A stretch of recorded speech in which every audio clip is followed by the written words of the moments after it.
Bienvenue dans la colle. Vous êtes curieux ? Vous avez soif de comprendre le monde qui vous entoure ? Alors, vous êtes au bon endroit. Si comme moi, vous pensez qu'on n'a jamais fini d'apprendre, la colle est faite pour vous. Sans se prendre au sérieux, je vous propose à chaque épisode de partir ensemble à la découverte de nouveaux horizons, d'idées et de profils inspirants. Je suis Pierre Barrault, j'ai créé, édité, produit ce podcast. Je suis également directeur général du campus Orléans de l'ISC Paris, école de management, membre de la conférence des grandes écoles. Mon mantra ? Vis comme si tu devais mourir demain, apprends comme si tu devais vivre toujours. Je suis preneur de tous vos commentaires, suggestions, remarques. Ils sont tous les bienvenus. Pour me contacter, pierre@lacolle.fr.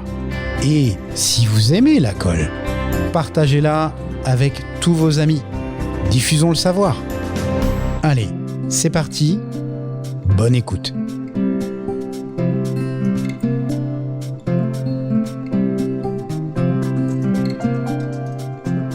Chers amis, bienvenue dans ce nouvel épisode de la colle. Je le dis à chaque fois quasiment, un épisode un peu particulier. Bon, là, il se trouve que on va combiner deux trucs qui me passionnent dans la vie. Un, l'éducation, et deux, l'informatique, le code, tout le côté un peu geek. Et pour ça, j'ai le plaisir d'avoir en invité Julien Barbier. Salut Julien. Bonjour Pierre. Alors, vous ne le connaissez peut-être pas. Eh ben, vous devriez, parce que Julien, c'est le CEO and co-founder of Holberton School. On va revenir là-dessus, mais ça fait partie aussi de ces écoles nouvelle génération, voilà, avec un vrai esprit différent, des logiques pédagogiques différentes sur des sujets qui sont aujourd'hui hyper porteurs. Donc voilà, tout ça va être hyper intéressant. En tout cas, je l'espère. Et mais avant ça, Julien, est-ce que tu veux bien peut-être déjà te présenter, nous dire peu ou prou ce qu'est Holberton, puis après voir d'où tu viens exactement. Oui, avec plaisir Pierre. Donc je suis le CEO et cofondateur de Holberton, que nous avons fondé avec deux cofondateurs en 2015 dans la Silicon Valley. D'accord. Et qui a pour but de créer des outils et des méthodes pédagogiques pour que la plupart des gens puissent accéder à l'informatique et à des métiers qui sont les métiers du futur dont tout le monde a besoin. D'accord. Ça te fait chier si je te dis que c'est un 42 likes ou pas ? Non, ça me fait pas chier parce que j'adore 42, je trouve que c'est une super initiative. Ouais. On est un tout petit peu différent dans le sens où 42 c'est une école et eux leur but c'est d'avoir plein d'étudiants pour leurs écoles. Ouais. Nous on est une société qui crée les outils pour que d'autres écoles comme peut-être 42 puissent les utiliser pour avoir un impact un peu plus grand et un peu plus profond sur tout ce qui est pédagogie des nouvelles technologies. Pour petit disclaimer d'ailleurs, j'ai parlé avec Holberton justement sur est-ce qu'on ferait pas des trucs avec l'ISC, etc. Donc voilà, comme ça tout le monde le sait, tout le monde est au courant parce que justement vous avez monté une vraie machine de guerre sur ce truc-là. Je sais pas si on appelait machine de guerre, mais plutôt une machine de future paix. Mais oui, c'est joli, t'as raison. Non, mais d'un point de vue business, je veux dire, c'est hyper intéressant. Vous avez un business model qui est intéressant. Tout à fait. Donc nous, on a commencé donc on a créé la société en 2015. On a levé un petit peu d'argent pour pouvoir faire ce qu'on voulait faire, qui était donc de créer des outils pour avoir une éducation qui était accessible à tout le monde, deux qui pouvait scaler, et on pourra reparler de qu'est-ce que ça veut dire un peu plus tard si tu veux. Et trois qui soit de niveau tel que les gens qui finissent Harvard ou Stanford en computer science aux États-Unis. Et pour ce faire, donc on a imaginé cette nouvelle éducation, on a commencé à créer des outils. Évidemment, quand tu veux faire ça, personne va prendre tes outils, sauf si tu l'as déjà prouvé avant. Donc ce qu'on a commencé à faire, c'est créer une école nous-mêmes, avec nos propres outils. Faire le proof of concept. Exactement.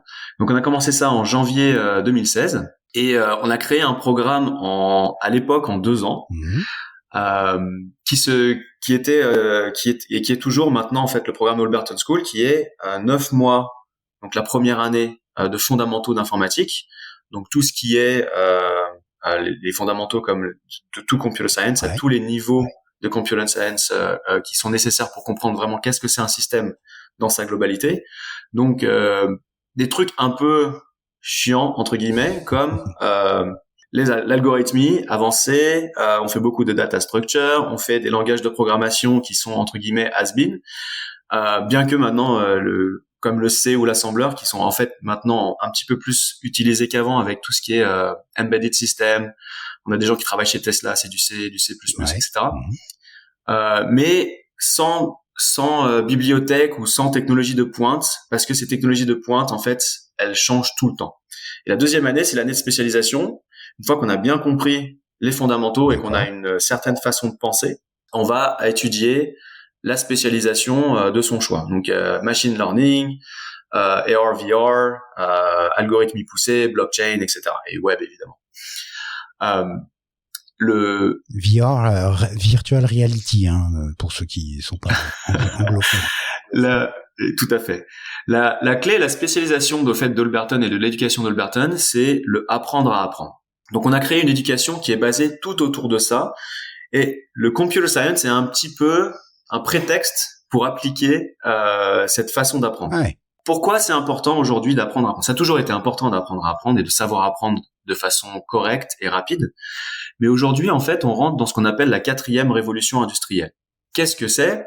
C'est en gros la convergence de tous les outils et de toutes les technologies auxquelles on peut penser comme la blockchain, l'intelligence artificielle, la réalité augmentée ou virtuelle, etc., qui font qu'en fait notre monde s'accélère, que ce soit le monde du travail ou notre vie perso. Aujourd'hui, la tech est partout. Et en fait, comme la tech est partout, c'est elle qui amène et qui impose son rythme à l'économie et au monde dans lequel on vit. Mmh. Ça veut dire quoi ? Ça veut dire que tout change très très très très vite. Et concrètement, ça veut dire qu'aujourd'hui, tout ce qu'on va apprendre à l'école pour en faire son métier, tout peut changer avant qu'on finisse l'école. Okay. Et aujourd'hui, bon, la computer science c'est à la mode, c'est génial.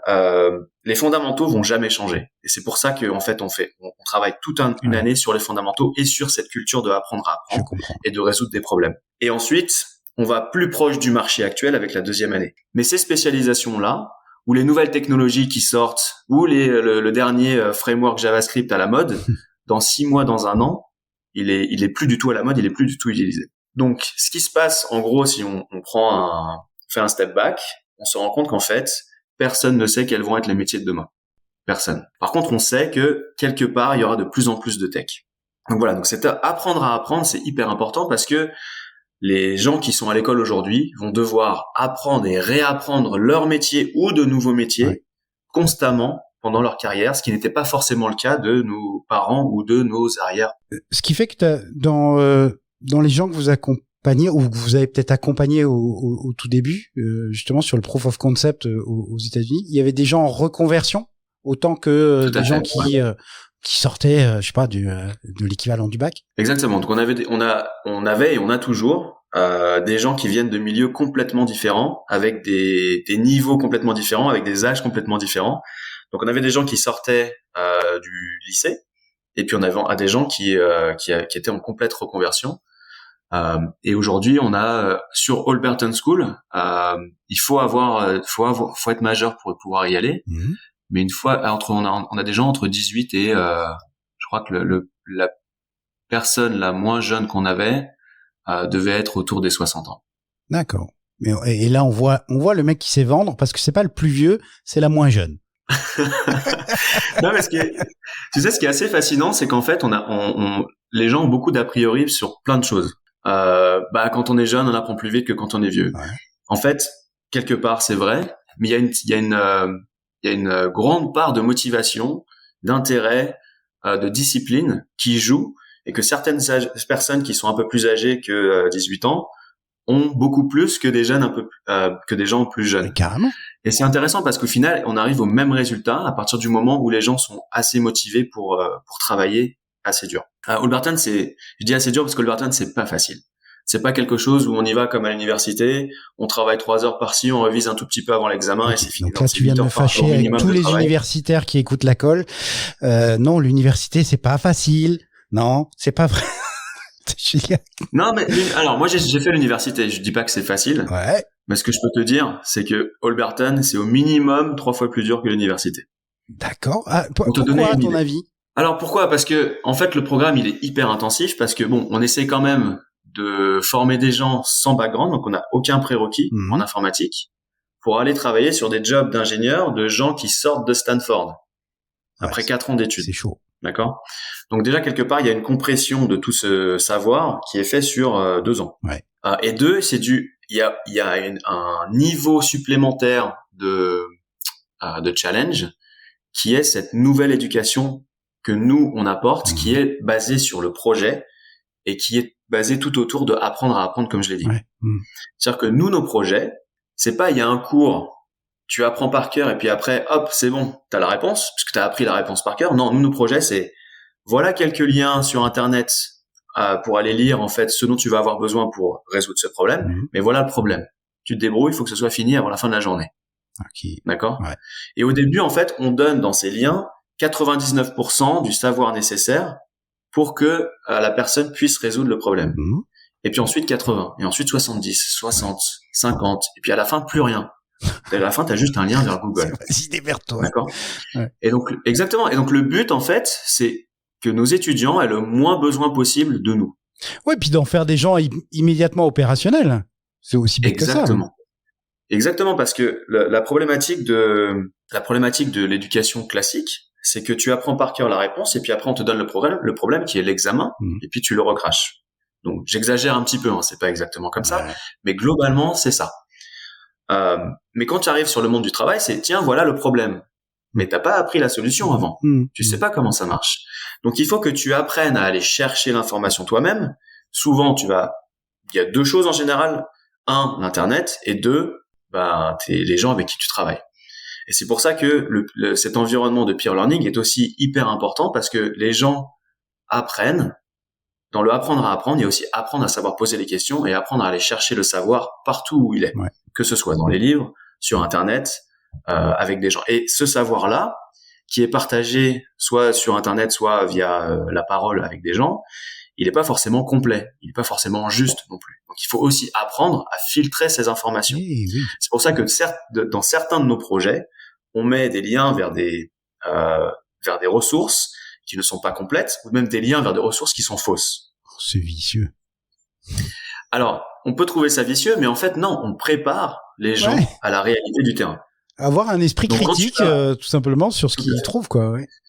Exactement. Donc en fait, tout l'environnement et de tous nos projets et de toute notre éducation est vraiment basé sur ça. On va développer cet esprit critique et cet esprit d'ingénieur. Et on va passer de ah mince, j'ai un problème, c'est chiant, à c'est génial, j'ai un nouveau problème, allez, c'est parti. Ouais, je comprends. Et en fait, à partir du moment où tu as ce mindset-là, plus rien ne peut t'arrêter, que ce soit en informatique ou ailleurs d'ailleurs, dans ta vie ou dans ta vie professionnelle ou personnelle.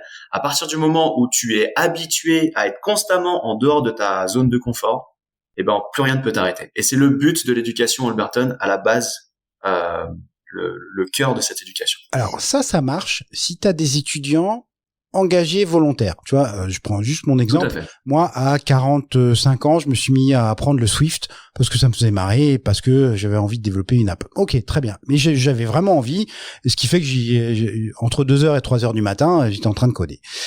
Comment tu t'assures que les gens qui vont rentrer dans ton programme, ils ont cet engagement-là et ils sont alors bien câblés, je sais pas, mais ou en tout cas ils ont quelque chose? Alors, moi, je vais te répondre pour le réseau Holberton School, mais pas pour notre réseau de partenaires, puisque chaque partenaire, on leur fournit les outils, ils font ce qu'ils veulent avec. D'accord. Nos partenaires. On va revenir là-dessus sur le modèle, etc. Ouais. Donc, les partenaires Holberton School qui sont rentrés dans ce réseau-là, tout le monde a le même programme, tout le monde travaille en même temps. D'ailleurs, on a 33 écoles dans le monde entier aujourd'hui, et tous les étudiants sont connectés entre eux, travaillent en même temps sur les mêmes projets, ce qui donne un univers quand même génial. Foisonnant. Je voulais essayer de reproduire un petit peu ce que tu trouves en MBA, où tu as le mélange des cultures de personnes intéressées par le même sujet. Et en fait, là, tu l'as tout de suite, juste après l'équivalent du bac. Bon, je digresse un petit peu pour revenir à ta question initiale, qui était, si tu peux me la rappeler. Comment tu t'assures que les gens ils vont être engagés et qu'ils ont ce qu'il faut entre les 2 oreilles? Donc, pour revenir à cette question initiale, nous, en fait, à Holberton School, on ne teste pas le QI, on ne teste pas ton savoir informatique ni ta culture générale, rien de tout ça. on fait un test qui est basé uniquement sur la motivation. Donc notre processus d'admission, déjà il est gratuit. Et 2, tu le fais quand tu veux en ligne. 3, il va tester ta motivation. Et 4, il va tester ton goût à l'informatique et ton appétence pour ce système d'éducation. D'accord. C'est-à-dire qu'on essaye de répliquer le maximum possible ce qui va se passer tout au cours de l'année. D'accord. Tout au long de l'année. Donc, grosso modo, on fait du project-based learning, donc de l'apprentissage par projet. Et ben, c'est un projet. Donc, au début, c'est des petites questions pour aller voir si tu sais aller chercher un petit peu sur le web. Qui est Betty Holberton, par exemple, après qui on a nommé l'école. C'est tout con. Donc, juste un petit peu de Google, quand est-ce qu'elle est née, etc., quelle année. Et ensuite, tu arrives sur un projet. Encore une fois, il y a aucun prérequis. Mais durant ce projet-là, on va te faire sous le même modèle. Où au début, on va te dire 99% de la réponse, après 80, etc. Et puis après, tu dois recycler ce que tu as eu juste avant pour coller un petit peu les morceaux. On va te faire avoir accédé à un terminal Linux, apprendre les premières commandes pour naviguer le système de fichiers Linux, downloader et installer un serveur web, et créer ton premier site web. Tout ça juste pour sur l'examen d'entrée. Voilà, alors exactement. Et c'est pas, j'appelle pas forcément ça un examen, j'appelle ça plutôt un test. Un test pour savoir si est-ce que ça va te plaire. Et grosso modo, c'est assez rapide. Soit la personne, elle adore ça, et en fait, elle va faire encore plus que ce qu'on demande, parce que c'est génial, en fait, une fois que tu crées quelque chose. Surtout parce que c'est pas évident, ça doit durer un petit moment quand même, cette affaire. Alors, on donne 2 semaines aux gens pour le faire. Et ils le font quand ils veulent. D'accord, on n'est pas là avec un chrono en train de dire peu importe. À la fin des 2 semaines, c'est fini. Tu commences, t'as un timer de 2 semaines, c'est fini. Tu le fais quand tu veux. Et grosso modo, les gens qui vont aimer ça, ils vont être passionnés et ils vont finir ça assez rapidement en général. Ils vont rajouter. Et puis t'as des gens qui, ça leur plaît pas. Et ce que je peux comprendre totalement, parce que quand même être informaticien, c'est être assis toute la journée derrière un écran et travailler sur les systèmes. Pas forcément fait pour tout le monde, Exactement, non, c'est pas fait pour tout le monde. Tout le monde peut le faire, mais c'est pas fait pour tout le monde. Et 2, ça va tester aussi un peu la discipline des gens. C'est la personne qui dit toujours je le ferai demain, en fait elle va jamais finir. Donc c'est un peu un mélange de tout ça, donc motivation, discipline, et c'est le seul test qu'on a à Holberton. Ok, très bien. On va revenir dessus après, mais il y a quand même un truc. Alors déjà, pour ceux qui nous écoutent, alors on se voit avec Julien là, mais Julien, lui, il est en train de, il a fini son petit déj parce que Julien, physiquement, toi, tu es. Moi, je suis en Californie, j'habite à Menlo Park, dans la Silicon Valley. Ah, Menlo Park. Mais tu sais que c'est mythique ça, Menlo Park. C'est un petit peu mythique, oui. Mais d'accord, c'est un petit kiff quand même de dire j'habite à Menlo Park. Non, c'est sympa, San Francisco, Menlo Park, Palo Alto, c'est vraiment les 3 villes un peu mythiques de la Silicon Valley. Carrément. Alors, qu'est-ce qui fait que le Julien qui s'est fourvoyé dans des études de biochimie ou de biotechnologie se retrouve à être diplômé de l'Epitech, donc une école d'informatique, passé par le SCP, tu t'es même fait un certificat à Harvard, et t'as atterri à San Francisco. C'est quoi le chemin de Julien? Alors le chemin de Julien, si on commence par là, par les études, moi j'étais pas du tout accro aux études, j'aimais pas ça du tout. Ça se passait pas très très bien d'ailleurs en collège-lycée. À la fin du lycée, grosso modo, il y avait les choix Ravel, je sais pas si ça existe encore. Non, c'est Parcoursup maintenant, ça s'appelle. D'accord. Donc moi à l'époque, j'avais sauté une classe, donc j'avais 16 ans au moment des choix, je savais pas du tout ce que je voulais faire, j'étais nul à l'école. Je supportais pas d'être assis comme ça à écouter quelqu'un passivement, c'était juste horrible pour moi. D'ailleurs, j'étais toujours collé. Je sais pas si c'est pour ça que ton émission s'appelle comme ça, mais ça colle bien. Non, en fait, tu sais, quand t'es en prépa, la colle, c'est un exercice où tu te retrouves face à un prof pendant 1 heure et à l'oral, tu as un problème de maths ou une colle, quoi. Moi, j'étais collé quasiment tous les week-ends de la 4e à la terminale. Je devais revenir le week-end, le samedi, pour faire des devoirs en plus parce que soit j'écoutais pas, soit j'étais trop bruyant. J'aimais bien parler avec mes camarades et les faire rigoler. Et bon, j'avais pas des très très bonnes notes. Donc grosso modo, la seule matière dans laquelle j'avais la moyenne, c'était la biologie. Donc je me suis dit, ok, je vais faire quelque chose. J'aime pas les études, donc je vais faire un BTS. Ça va assez rapidement, et puis comme ça, je peux aller travailler derrière. Donc j'arrive en BTS en biotechnologie, et je trouve ça passionnant, c'est génial. D'accord. Extraordinaire, c'était une expérience. Ah ouais, c'était super. J'étais à l'ENCPB, j'avais des profs vraiment géniaux et j'adorais ça, c'était super. Et à la donc tu fin t'es pas du fourvoyé, BTS, tu as vraiment pris du plaisir sur cette période-là. ah ouais, D'accord. non, c'était vraiment génial. Et puis c'était la pratique aussi. Hein. On faisait des choses. Enfin, il y avait beaucoup de théorie quand même, mais il y avait quand même beaucoup de pratique par rapport à d'autres types d'études en BTS. Donc c'était vraiment très sympa. Et à la fin du BTS, moi j'avais ma copine qui partait en licence en biochimie. Et moi, je savais pas quoi faire, mais ce dont j'étais sûr, c'est que je voulais pas m'arrêter au BTS, parce que entre temps, ce qui s'est passé dans ma tête, c'est que je me souviens que notre prof de biochimie d'ailleurs avait demandé à toute la classe, c'était quoi leur métier de rêve. D'accord. Et en fait, quand t'as un BTS, le métier de rêve, c'est assistant ingénieur. Voilà. Ouais. En tout cas, c'était ce que tout le monde disait. Alors, pas de jugement de valeur, c'est un très bon poste. Encore une fois, j'ai adoré ces études, mais le mot assistant m'a gêné. Ouais. Et je me suis dit, c'est pas possible, je peux pas travailler toute ma vie pour finir assistant. Et donc, je me suis dit, ok, bon, faut que je fasse autre chose.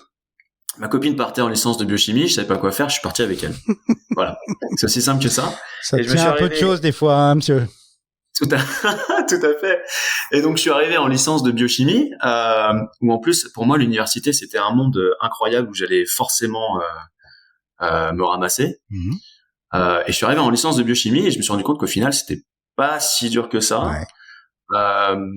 Et que, bon, il fallait quand même travailler, hein, c'est pas les vacances. Hein. Mais ma copine à l'époque, elle était hyper studieuse. Donc, du coup, je l'aidais à réviser. Okay. Et puis du coup ça s'est bien passé parce que je révisais en même temps. Et je sais plus si c'était le premier semestre ou le deuxième semestre, en fait on a eu on avait le choix de spécialisation. Donc j'ai fait le choix des mathématiques stochastiques et informatique. Waouh. Okay. Et c'est là où j'ai découvert en fait l'informatique. Et donc en fait on avait des cours de MATLAB. Et j'ai trouvé ça extraordinaire. Et du coup j'ai fait de l'Excel, j'ai fait du MATLAB, j'ai commencé comme ça avec mes macros Excel. Donc répliquer, tu sais coder en VB aussi, alors non, j'ai pas fait de VB, je faisais tout dans les cases là, égal, machin. Ok, incroyable. Ouais, c'était sur 10 lignes, des fois c'était assez incroyable. Donc je m'amusais en fait à faire les cours de bioinformatique et je faisais tout avec Excel. D'accord. Donc c'était du travail en plus parce que il y avait pas besoin de faire ça. Et du coup en fait l'informatique ça m'a bien plu. Et je me suis dit, ok, c'est ça que je vais faire en fait. Et j'ai commencé à regarder à droite à gauche quelles étaient les écoles disponibles. Et puis j'ai regardé Epitech, j'ai adoré Epitech. J'ai passé les concours pour Epitech, Supinfo, Epita. Oui. Et au final, je faisais Epitech parce que c'était ce qui me correspondait le plus. Et à l'époque, c'était un tout petit peu différent de maintenant. Où à l'époque, c'était beaucoup de passionnés qui faisaient que ça, complètement geek. Et puis c'était à peu près qui j'étais. Hein, donc c'était très bien. Ça collait bien. Voilà. Donc j'ai fait l'Epitech, ça s'est très bien passé. Alors juste un petit aparté parce que moi ça me fait triper. Tu le marques sur ton LinkedIn. Tu as été valedictorian pour ton bachelor donc en biochimie et à l'identique valedictorian à l'Epitech. Est-ce que tu peux expliquer à ceux qui sont pas anglophones ou versés à ça ce que c'est qu'un valedictorian? Le valedictorian, c'est le major de promo. Et voilà. Donc c'est la personne qui finit avec les meilleurs. C'est pas la classe, ça, monsieur. Alors, ça fait plaisir à ma maman. Mais bon, valedictorian, c'est rigolo. Tu le mets sur LinkedIn, c'est rigolo. Mais en gros, en fait, sur le marché du travail, ça sert à rien. À partir du moment où vous avez votre diplôme, vous êtes motivé. Pour moi, tu vois, c'est un bon indicateur que t'étais à ta place, ou en tout cas, tu t'es éclaté dans ce que t'as fait. Parce que t'es pas le premier, t'es pas le major de promo, si c'est un pinceau, et si tu le fais, tu vois, ça prouve là aussi un engagement, tu vois, on parlait de l'engagement de vos étudiants, tout à fait, voilà, c'est ça, quoi. Ouais, tout à fait. C'est discipline et engagement, ouais. C'est tout à fait. Comme pour tout, en fait. Et alors après, c'est quoi la suite? Donc, je fais l'Epitech, je me dis, et je commence un boulot d'ingénieur informatique. Ouais. Et je me dis non, mais en fait, je suis pas sûr que ce soit pour moi.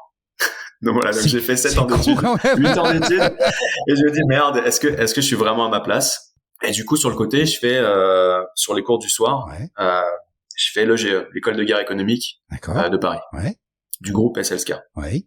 Et là, j'ai adoré, c'était génial, extraordinaire aussi. Et en fait, les deux m'ont donné des bases assez fortes pour pouvoir avancer dans ma carrière. et tu t'en rends pas forcément compte tout de suite, mais ça te donne des réflexes parce que bon bah t'apprends ça quand t'es jeune, t'as le temps de d'assimiler au fur et à mesure. Mais bon, grosso modo, moi je suis ingénieur informatique pour une société qui s'appelle OneGo. En même temps que je fais le GE, je leur dis écoutez, moi je suis pas sûr que ce soit un fit parce que bah je m'emmerde quoi. Et ils me disent Julien, t'as plein d'idées, etc. Est-ce que on a un poste qui se libère au produit, est-ce que tu veux faire un peu de produit? Ouais. Et donc c'était extraordinaire parce que j'avais aucune étude dans ce domaine-là. Ils venaient juste de m'embaucher à un très bon salaire. Et ils ont fait le pari que potentiellement je pouvais. Donc c'était une chance extraordinaire qu'ils m'ont donnée et je la remercierai jamais assez. Et j'ai fait ça, donc et ça m'a bien plu. Donc je mélangeais un petit peu ce que je connaissais en informatique avec le produit. Je faisais plein de logiciels pour automatiser plein de choses. Et puis je pouvais parler avec l'équipe tech, ce qui n'était pas forcément facile avant sans une personne un peu de mon profil. Et voilà, donc je travaillais en tandem avec quelqu'un qui s'appelait Anne Fleur, enfin qui s'appelle toujours Anne Fleur, qui est aussi quelqu'un d'extraordinaire qui m'a appris plein de choses sur le produit. Et au final, après, le produit a bien marché là-bas, et donc il lance d'autres pays que la France, et il me propose de gérer l'international. Donc je dis oui, c'est génial. Trop bien. Donc je commence à gérer l'international. Donc maintenant je fais du développement international, un peu de BD. Et en fait c'est cool parce que j'adore faire plein de choses. Et en fait, un des trucs qui me faisait peur, en fait, je me souviens de plein de discussions que j'avais avec des gens que j'ai rencontrés à l'EG qui étaient extraordinaires. C'était, mais en fait, je me vois pas faire tout le temps la même chose toute ma vie, quoi. C'est pas possible, quoi. Je me vois pas faire des programmes toute ma vie, ou je me vois pas faire que de l'intelligence économique toute ma vie, ou faire que du produit toute ma vie, etc. Donc c'était cool, en fait, ils m'ont donné à chaque fois ma chance chez OneGo. Ça se passait très bien. Et en parallèle, évidemment, à un moment donné, t'as envie de monter ta boîte. Ça commence à te titiller, en tout cas, ouais. En tout cas, j'avais commencé à avoir des idées de projet. Donc à l'époque, j'étais en colocation avec un ancien d'Epita. Et nous, ce qu'on voyait quand on sortait de l'Epitech, c'était que on appliquait à des... On postulait à des jobs. Et ce que nous disait la personne qui était en face de nous, c'était tout le temps la même chose. C'est l'entreprise est extraordinaire. Il y a une super ambiance. Tu vas voir ton boss, il est extraordinaire. Tes coworkers, ils sont motivés. Bon, là, on peut pas te payer trop, hein, parce qu'on n'a pas d'argent. Mais t'inquiète pas. Tous les gens qui restent avec nous, on sait reconnaître leur travail, etc. Et puis, tout le monde signe, parce qu'on n'a aucune expérience, c'est notre premier boulot, et puis on n'a pas de réseau. Et puis, on se rend compte qu'en fait, le boss, il est un peu tyrannique, et puis que tout le monde est en train de partir, qu'il y a 2 personnes qui sont qui sont plus là parce que elles sont déprimées, et puis que personne n'a jamais eu d'augmentation de salaire depuis 3 ans. Là, tu te dis merde. Bienvenue dans le monde merveilleux des startups. C'est pas forcément que des startups d'ailleurs, hein, c'est toujours un peu comme ça. Et là, on s'est dit avec mon colocataire de l'époque, qui s'appelle Arnaud, est-ce qu'on pourrait pas créer un site web pour que les salariés donnent leur avis sur leur boîte, pour que les futurs salariés ne se fassent pas avoir. Ouais. Donc en fait, tu crées un espèce de réseau ouvert pour tous, pour comprendre vraiment qu'est-ce qu'il y a derrière le sales guy qui te vend le poste. Même, hein. C'est très touchy. Donc ça s'appelait notetonentreprise.fr. Et évidemment, quand on a lancé, gros succès. Gros succès à 2 niveaux. Gros buzz, gros succès à 2 niveaux. Donc on avait plein de gens qui venaient noter leurs entreprises. J'étais contacté par tous les journaux, les radios, la télévision. Tout le monde parlait de nous. Et le deuxième succès, c'était que ça m'a permis en fait de comprendre et de mettre un pied dans le monde des avocats, parce que tout le monde m'attaquait en justice. Donc ça a été une expérience extraordinaire que je vis très bien aujourd'hui, mais qu'à l'époque je ne vivais pas du tout bien. Ah, la première lettre recommandée que tu reçois, ça fait bizarre, hein. Tout à fait. Donc le premier jour où on a lancé, j'étais hyper heureux. On a eu un article sur 01net directement, et on rentre et on check nos mails. Et là, on a un avocat qui nous écrit pour dire qu'on est attaqué et qui nous attend au tribunal de Brest. Oh putain. Là, Brest en plus, c'est pas cool. Je dis, qu'est-ce que ça veut dire? Qu'est-ce que je fais? Donc moi, j'avais jamais vu d'avocat de ma vie, à part dans les feuilletons. Ouais. Et je me dis, qu'est-ce qu'on fait, quoi? Donc on se regarde avec Arnaud, je dis, mais qu'est-ce qui se passe? Donc on appelle plein d'avocats pour savoir s'ils peuvent nous prendre. Personne n'est libre, personne peut nous prendre. On envoie des mails, personne nous répond. Et au final, on a 2 avocates qui nous répondent et qui veulent bien prendre nos dossiers. Et donc on commence par un premier coup de fil, et je me rappelle, elles nous disent écoutez, c'est au pire, vous fermez la société et puis c'est fini. Donc vous inquiétez pas. Et puis je regarde Arnaud et puis je lui réponds, je lui dis mais quelle société? On n'a pas de société. Et là j'entends oh là là, Oh là là. Oh, les baltringues se lancent dans le vrai monde. Exactement, mais vous êtes fous. Et c'est comme ça en fait que j'ai monté ma première société avec mon colocataire de l'époque, Arnaud. Ah ouais, parce que là sinon vous jouiez votre tête en propre, hein, et donc c'est pas drôle du tout là. Non, mais voilà. Donc j'ai monté ma société pour me protéger, pas pour gagner de l'argent la première. C'est ça. Voilà. Mais c'est une belle expérience, c'est une bonne expérience. Ah, c'était une expérience extraordinaire. J'ai appris énormément et j'ai surtout appris qu'il y avait plein de choses que je savais pas. Ouais. Parce que quand tu sors de l'Epitech, t'as fait des études, machin, t'as un bon salaire. À l'époque, j'ai gagné 42 000 €, c'était énorme. Bah, tu te dis un peu, t'es roi top du of monde. the world. Ouais. Et puis là, ça te rend un peu humble, hein, parce que là, tu t'es fait défoncer, quoi. Défoncé par les avocats de tous les côtés, de tout le monde, c'est incroyable, quoi. Ouais. Et puis là, tu dors pas bien parce que donc tu fais pas ton malin. Et puis t'as la dette qui s'accumule, quoi, parce qu'on n'avait pas l'argent pour payer les avocats non plus. Ah oui. Tu vois, c'est pas évident. Et donc voilà, donc au final, ça se passe moyen en France. On bouge la boîte aux États-Unis avec un ancien d'Epitech qui nous dit bah venez aux États-Unis, je prends un pourcentage de la boîte et puis c'est moi qui gère le légal. Ouais.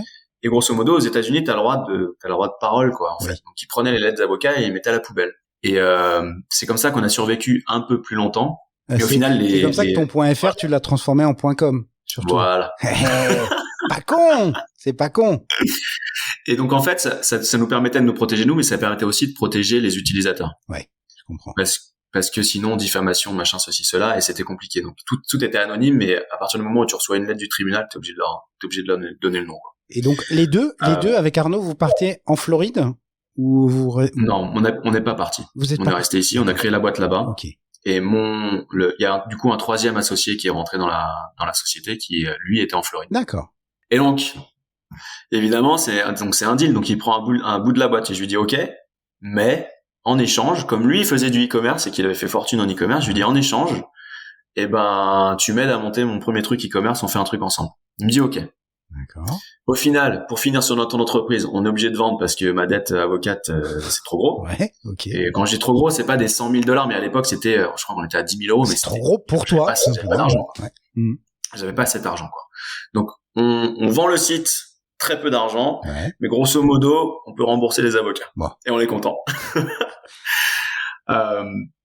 Et du coup, on commence site e-commerce. Alors là, je suis là et je lui dis, OK, donc par quoi on va pouvoir commencer? Il me dit j'ai un super j'ai plein de contacts avec pas mal de fournisseurs et on se dit tiens, on va faire les montres Casio. D'accord. Donc pourquoi les montres Casio? Parce qu'on avait accès aux fournisseurs et que grosso modo on les avait à 50% du prix du marché. D'accord. Et que du coup on pouvait les revendre à moins 30% du prix du marché en faisant un peu de pub. Donc je me dis c'est génial, les gens ils vont nous acheter nos montres, quoi. Bien sûr. On fait le site, on met les montres en ligne et puis ça marche pas, quoi. Et je comprends pas, je dis mais les gens pourquoi ils payent 30% de plus? C'est pas logique. Et ça marche pas. Donc on arrête. Après on essaye autre chose. Donc moi j'aime bien les sports de combat. D'accord. Donc à l'époque je faisais du MMA. Ah ouais. Et il y a des t-shirts spécialisés. Le MMA, quoi. C'est violent comme truc. Non, c'est violent quand tu sais pas, quand tu es de l'extérieur. Mais à partir du moment où les deux personnes sont de plein gré dans une cage, ça se passe bien, quoi. Il y a beaucoup de règles qu'on comprend pas dans une cage. Tu t'entends pas. Ouais. En plus, vous le voyez pas, mais il a une bonne bouille, tu vois. Il a l'air super sympa. Ouais. Ah ouais, non, il est abîmé de partout, en effet. Regarde ça. Ah mon dieu. Ouais, il a des cicatrices, c'est affreux. Oh mon dieu. Non, pas des cicatrices, fais pas peur aux gens. Le MMA, c'est très bien. Mais donc du coup, à l'époque, il y avait tout un écosystème de t-shirts de combattants avec des logos spéciaux, etc., qui était accessible un petit peu en France, mais très très cher. Donc je me dis, je vais faire ça. Donc je vais appeler les fournisseurs américains. Je me fais passer pour un énorme fournisseur français. Ouais, d'accord. Je leur dis, écoutez, moi je vais prendre tout le marché français. On fait un deal.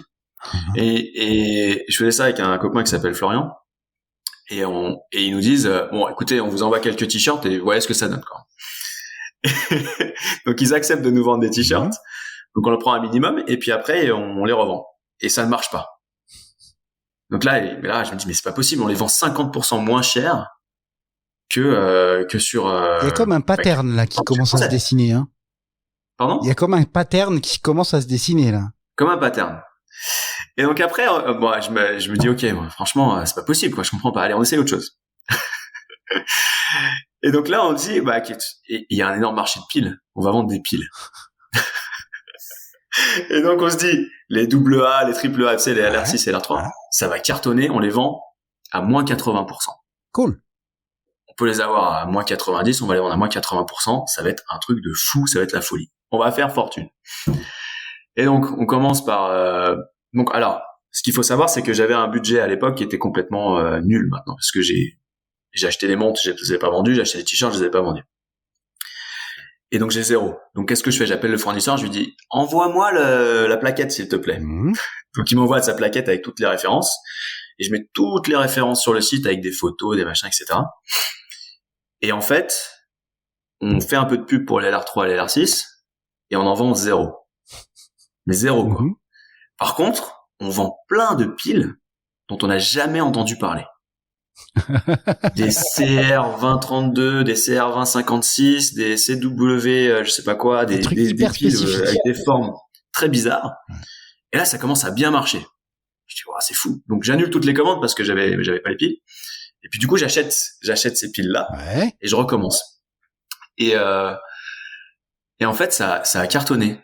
Et là, je dis, mais c'est pas possible. Enfin, qu'est-ce qui se passe, quoi? Donc là, ça cartonne. Voilà, pourquoi ça? Donc là, je dis, ok, donc les montres, ça a pas marché. Les t-shirts, ça marche pas. Les piles normales, ça marche pas, mais les piles un peu bizarres, ça marche, quoi. Et là, je me dis, mais en fait, bien sûr, qu'est-ce qui se passe? Quand une personne a envie d'une montre, il va l'essayer chez le bijoutier. Et il peut pas se retenir de l'acheter tout de suite. Instant gratification. Et donc, en fait, au lieu de se dire, peut-être que je vais aller voir si c'est moins cher ailleurs, il l'achète tout de suite.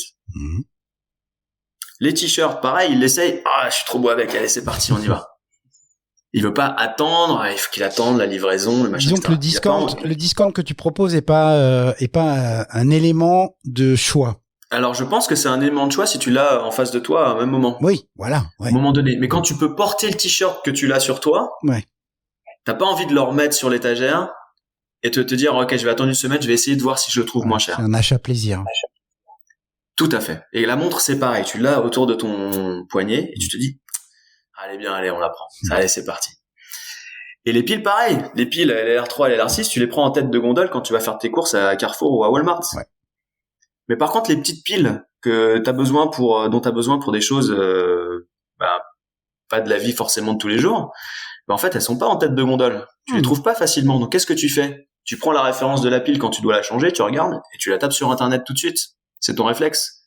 Et qu'est-ce qui se passe? Moi, j'ai acheté le mot-clé de la référence et boum, tu atterris sur mon site. Et voilà. Et voilà. Et là, je me dis quoi? Je me dis, voilà, on va faire que du marché de niche.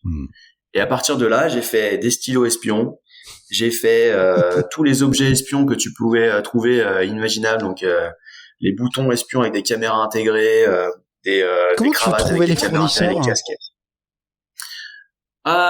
J'ai trouvé un petit peu partout, ça dépendait des marchés. Donc on avait par exemple tout ce qui était un peu électronique, technologique, c'était plutôt en Chine.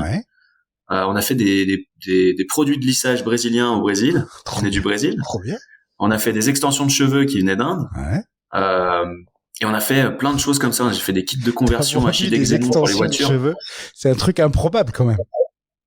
En fait, tout ce que tu vas pas trouver chez Carrefour, en fait, je commençais à vendre. Et donc à l'époque, j'avais un autre associé qui s'appelait Mathieu, qui était génial parce qu'il avait les mêmes réflexes que moi.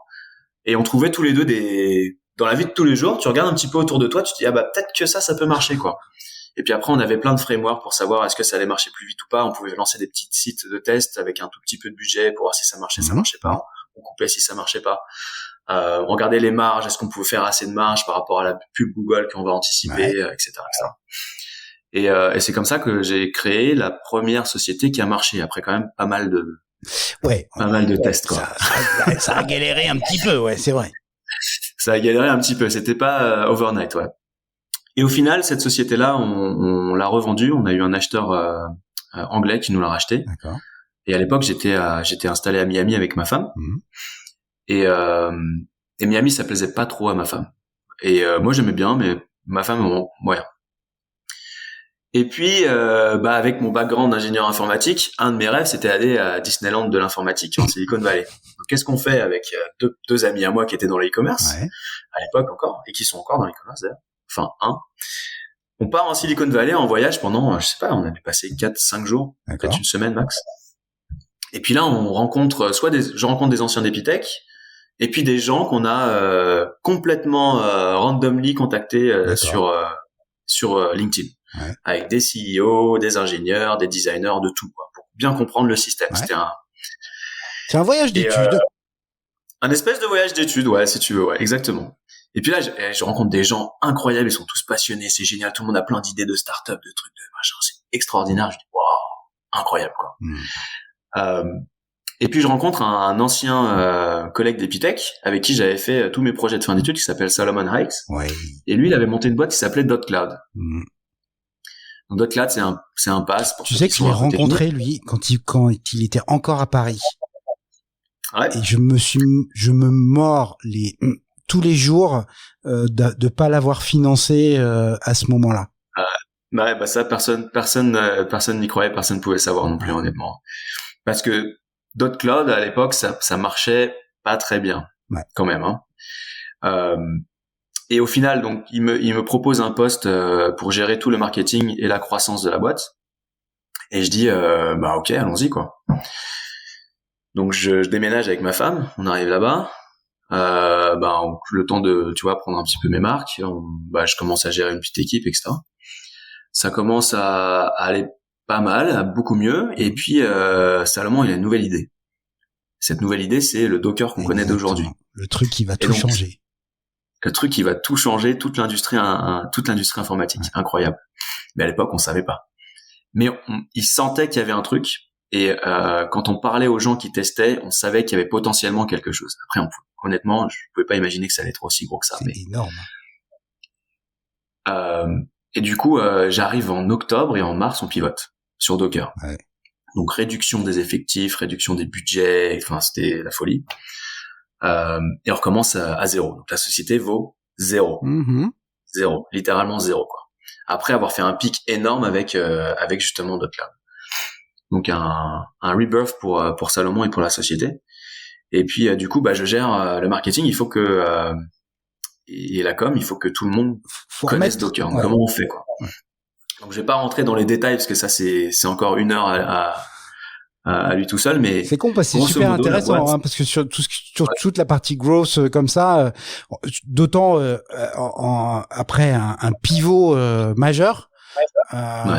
Puis voilà, puis quand on connaît la suite de l'histoire, tu dis que tu t'es pas quand même, ok, la base était saine et tout ce que tu veux, mais tu t'es pas trop mal démerdé quand même sur ce coup-là. Ouais, on s'est bien démerdé et je me suis bien démerdé aussi. Et je pense que on était une petite équipe, mais ce qui était extraordinaire, c'est tout le monde était vraiment 100% à fond, quoi. Ouais. Et tout le monde était, c'était incroyable. Cette première phase de période de Docker était juste incroyable. Je sais même pas si on était 10.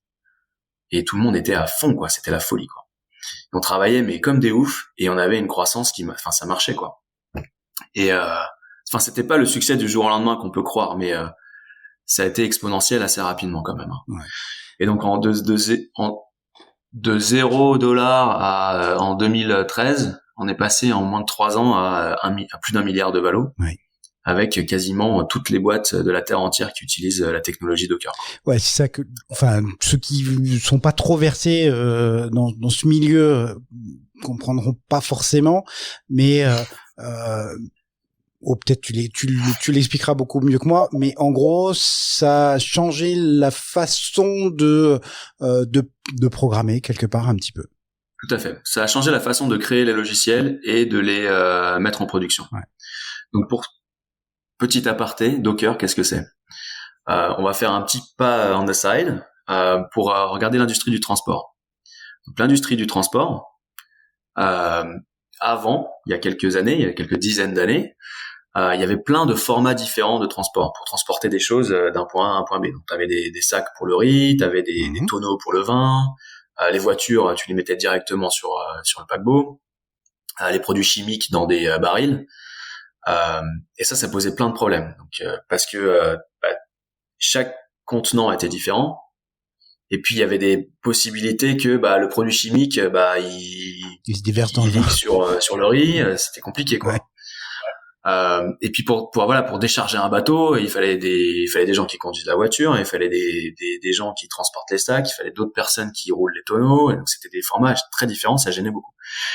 Et ce qui s'est passé, c'est que quelqu'un a inventé un standard qui est le container de shipping. Et donc en fait à partir de là, en fait tous les produits ont été transportés dans ces containers-là avant de les mettre sur un moyen de transport. Et comme c'était tout le temps le même contenant, ce container de shipping, et ben en fait toute l'industrie et tout l'écosystème s'est adapté à ça. Donc les grues, les bateaux, les camions, les trains, tout le monde transportait la même chose. Et en plus c'était hyper sécurisé du coup, parce que un container de produits chimiques à côté d'un container d'habits, c'est pas grave, parce que ça passe pas d'un côté à l'autre. Et donc, dans l'industrie du logiciel, ce qui se passe, c'est que tout le monde programme sur son ordinateur. Et sur son ordinateur, on doit installer des bibliothèques, des dépendances, etc. pour que le programme marche. Et une fois qu'on prend son code qui marche sur son ordinateur et qu'on le met sur le serveur, c'est galère. Et là, ça marche plus. Il y a plus rien qui marche plus parce que on n'a pas les mêmes bibliothèques sur le serveur. Le serveur, c'est un espèce de gros ordinateur un peu plus puissant que celui qu'on a chez nous. Donc, alors que là, c'est une grosse prise de tête. Alors attends, il faut que je remette à cette nouvelle dépendance. Ah ben, si je mets cette dépendance-là, ça va casser une autre dépendance d'un autre logiciel qui marche sur le même serveur. Mince. Donc, qu'est-ce qu'a fait Docker? Docker, il a inventé le shipping container du logiciel. Donc, les gens, ils programment dans ce container-là, et après, on transporte ce container-là sur le serveur avec toutes les dépendances, les bibliothèques qu'il faut. Et la sécurité qui fait que, si tu as deux logiciels qui tournent sur le même serveur ou sur le même cloud, avec des dépendances différentes, pas de problème. Exactement. L'un et l'autre n'interagissent pas ensemble puisque c'est sécurisé par ce container. Ils peuvent utiliser des librairies identiques, mais avec des versions différentes parce que ils sont dans des containers différents, tout simplement. Voilà, exactement. Et ça sauve la vie quand tu cherches l'erreur ligne 37024 et que tu comprends même pas le message d'erreur. Voilà. C'est ça. Et donc, bienvenue dans le monde informatique. Ça doit être en plus, c'est une période où Docker fait des levées de fonds. Je crois qu'il y a une levée, doit y avoir une levée de 100 millions ou un truc comme ça, non? Ouais, je crois 90 la dernière. Ouais. Donc voilà, c'est. Enfin, pas la dernière. Excuse-moi, ils ont levé il y a quelques semaines là. Ah oui. À une valeur de 2 milliards 1, je crois. Trop bien. Quelque chose comme ça. Solomon, si tu nous écoutes, je t'ai laissé un message sur LinkedIn en te disant que j'aimerais bien faire un épisode avec toi. Voilà, à l'occasion, réponds-moi. On sait jamais. Donc ça doit être une période assez excitante. Qu'est-ce qui fait que là encore, ça va te gratter et tu vas aller vers autre chose? Je pense que il y a plusieurs choses qui jouent dans l'équation, mais je pense que une des raisons principales, c'est que moi, ce que j'avais dit à Salomon, j'avais dit, ok, je te promets 1 an. Je reste 1 an pour t'aider à grossir, à redresser le bateau, etc. Ça faisait 3 ans, la boîte elle était toujours en exponentielle, et à un moment donné, je me suis dit, soit ok, j'assume que je reste là, soit je remonte ma boîte qui était mon but à l'origine. Ouais, je comprends. Donc moi je me suis dit ok, c'est cool, je viens 1 an, j'apprends en même temps et puis je monte ma boîte en Silicon Valley. C'était ça le but à l'origine. Ouais, je comprends. Mais c'était tellement excitant que moi j'ai pas vu le temps passer. Honnêtement, c'était incroyable parce qu'en 3 ans, moi j'ai vu et j'ai vécu ce que la plupart des gens vivent en 15 ans. Ouais, ça m'étonne. C'était incroyable. Il y a des fois, dans l'espace de 2 mois, on devait changer de bureau et puis 2 mois après, on devait rechanger de bureau tellement il y avait de gens qui devaient venir. Parce qu'on avait fait une grosse levée de fonds, parce qu'on avait tel client, parce que il fallait supporter des millions de personnes, des millions de downloads de containers logiciels. C'était incroyable. Je me souviens avant le premier déménagement, ça grouillait de partout. C'était incroyable. Et moi, je faisais mes calls devant les toilettes parce qu'il y avait plus de place, quoi. Il y avait plus de place dans l'office, mais il y avait plus de place dans les couloirs non plus. Tellement la société était active. C'était incroyable. C'est une fourmilière. C'était génial. Donc j'ai appris énormément. En plus, tu mets un réacteur nucléaire au sein du lieu où tout se passe d'un point de vue informatique. C'est-à-dire que ça va être gigatonique comme ambiance. Hein. Ah non, c'est extraordinaire. Là, un des gros avantages de la Silicon Valley, c'est que tout le monde est là en fait. Ouais. Tout le monde est là. Donc toutes les sociétés tech sont là, tous les providers sont là, toutes les sociétés de services sont là, tous les VC sont là. Enfin, t'as une concentration incroyable qui sera jamais répliquée ailleurs, jamais. Ouais. On pourra faire des choses bien ailleurs, mais ça sera jamais ça, quoi. C'est pas possible. Ça attire, la Silicon Valley, ça attire tellement de monde en plus, donc t'as tous les gens qui viennent du monde entier, qui sont un peu fous, qui sont là, quoi. Ouais. Tout le monde est là. Ouais. Avec, il y a à boire et à manger aussi. Ah non, il y a de tout, hein, bien sûr. Hein. Bah, de toute façon, c'est comme partout, hein. 90% des sociétés marchent pas. Et donc, il y a cette envie d'entreprendre, on va dire, qui t'avait, que tu poursuivais depuis toujours d'ailleurs. Qu'est-ce qui fait que à un moment tu te dis tiens, autour de l'éducation, autour de ça, autour de cette industrie-là, il y a un truc. Ouais, bah, en fait c'est assez évident. Aujourd'hui, il y a pas assez d'ingénieurs sur le monde du travail. C'est juste une catastrophe. Ouais. Quand tu vois en Silicon Valley en plus c'est une bataille constante pour essayer de recruter quelqu'un. Quoi. Les salaires ils sont mirobolants et c'est juste pas soutenable quoi. D'un point de vue économique, juste pour en fait, que tout le monde ait une petite idée, aujourd'hui un développeur junior dans la baie de San Francisco, ça vaut combien? Bah écoute, moi je peux te donner le salaire des gens qui finissent Holberton, qui ont fini Holberton en Silicon Valley. En moyenne, ils sont à 107 000 à la sortie de l'école après un an et demi, voire 9 mois d'études. C'est incroyable, énorme, incroyable, tout ce que tu veux, tous les superlatifs. Ouais. Tout à fait. Et c'est les mêmes. Et quand tu sors je crois que quand tu sors de Stanford, t'es à 105, quelque chose comme ça. Donc c'est. Vache. Tu vois, pour reboucler sur ce que je disais tout à l'heure. Nos étudiants, ils arrivent à avoir les mêmes jobs que quelqu'un qui sort de Stanford. Quoi. Ouais, et puis, enfin, au même prix. Comprenons-nous bien, c'est des jeunes diplômés. C'est des gens qui n'ont aucune expérience. Tout à fait. Voilà. Et donc si jamais tu as 5 ans d'expérience en Silicon Valley et que tu es bon, alors attention, il faut quand même être bon, tu peux toucher tes 200 000. Ouais. Alors après, avec le truc aussi que si t'es pas bon, c'est le 15 day notice, hein, c'est-à-dire qu'en 15 jours t'es dehors et même voire en 24 heures. Alors tout n'est pas rose en Silicon Valley, c'est sûr. On peut parler si tu veux un petit peu de la différence Silicon Valley France. Les salaires énormes, ça fait rêver évidemment, mais t'as aucune protection derrière, donc t'as pas de chômage. Ouais. Quand t'es dans une boîte tech en général avec ces salaires-là, t'as quand même une protection un peu healthcare, mais ton chômage tu le gères tout seul. Et le coût de la vie, il est juste hallucinant. Ouais. Hallucinant. Et encore plus si t'as des enfants. Donc, pour te donner une idée, n'importe quelle ville en Silicon Valley, de San Francisco jusqu'à tout en bas de la Silicon Valley à San Jose, il y a pas, alors, dans les États-Unis, déjà, il n'y a pas d'école publique avant le CP. D'accord. Donc, les maternelles, c'est pour ta pomme. Ouais. Et ça te coûte entre 2 et 3 000 $ par mois par enfant. D'accord. Faut pas en faire beaucoup. Voilà, donc ça c'est après les charges. Donc on est en Californie, donc tout le monde dit en France on paye des taxes, nanana. Bienvenue en Californie où tu peux facilement atteindre tes 55%. Donc quand tu payes 3 000 ton école, en fait, c'est pris de 5 000 de ton salaire. Donc ça fait déjà 60 000 $ de moins par enfant. Sur ton salaire de 100 000, tu peux pas avoir d'enfant. Voilà. Donc juste pour info. Ouais. Quand tu le remets dans cette perspective. Ouais. Voilà. Donc en fait, si tu veux, quelqu'un qui gagne 75 000 en France, il va bien mieux vivre que quelqu'un qui gagne 150 000 ici. Je comprends. Et le choix est assez évident. Si j'ai le choix entre l'un ou l'autre, je viens en France à 75 000. Enfin, c'est quand même un gros salaire, hein, 75 000. Ouais, on est d'accord. Mais 150 000, c'est aussi un gros salaire, quoi, pour les États-Unis. Mais donc l'éducation, tu te dis, là il y a un truc. Ouais, alors déjà ce qui se passe c'est que quand tu reviens un petit peu sur mon parcours, moi j'ai toujours été mauvais à l'école jusqu'à ce que je trouve quelque chose qui me plaise. Et quand ça commençait à me plaire, grosso modo, c'était du